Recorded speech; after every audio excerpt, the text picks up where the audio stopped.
Hello and welcome to week 2 of the Gaming and Simulations class. I wanted to kick this week off with a group discussion regarding the badges, levels, experience points, and quests. So really some of the gamification ideas of the class. So we'll seed it, the conversation with a couple of pieces.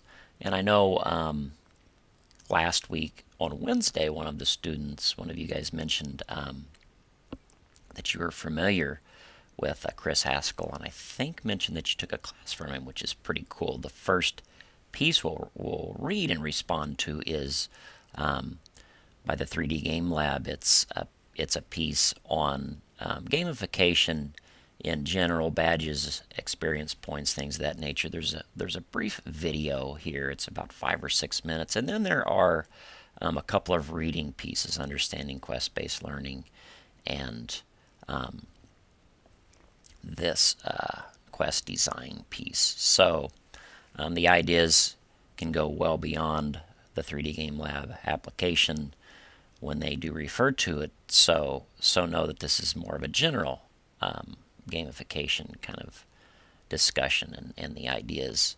The other piece is the Teched Up Teacher piece, and I like this one because it kind of gets into some of the things that you hear about badges in general. I fall a little bit in between. I'm a big fan of Scratch, and I've listened to Mitch Resnick several times there at the MIT Media Lab, and they are very anti-badge because they believe that badges get kids to do things for the wrong reasons. And so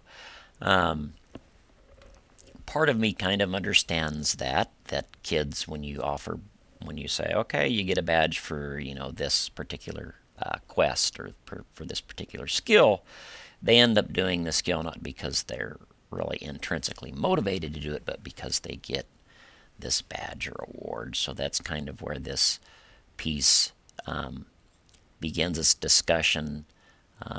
It tries to address some of the maybe the faults in that argument. And then they go on to list a tool, Schoolology. Know, though, that this also is more of a generic conversation that we're not going to get into Schoolology or their framework of delivering badges and so forth. Like I mentioned, our big project is going to be in Minecraft, and so Minecraft does have levels and ways that kids can kind of see progress.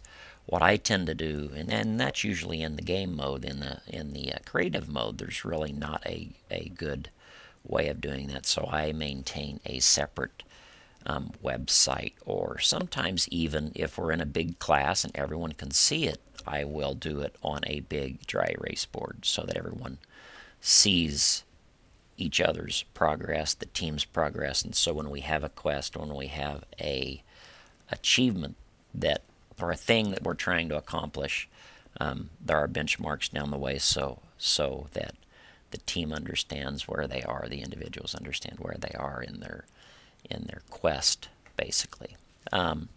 So that's kind of how I wanted to get this started. I mentioned that we will be connecting this week. I wanted to send it out last night. The server was acting weird, and our tech support, because of the holiday weekend, was unable to address it. So I will send that out hopefully this afternoon.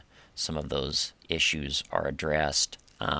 If not, I have a plan B that will initiate if I don't hear something from our tech support here in a few hours. So, but first, I really am anxious to get your ideas here, your ideas on the, where are we at? Oh, okay.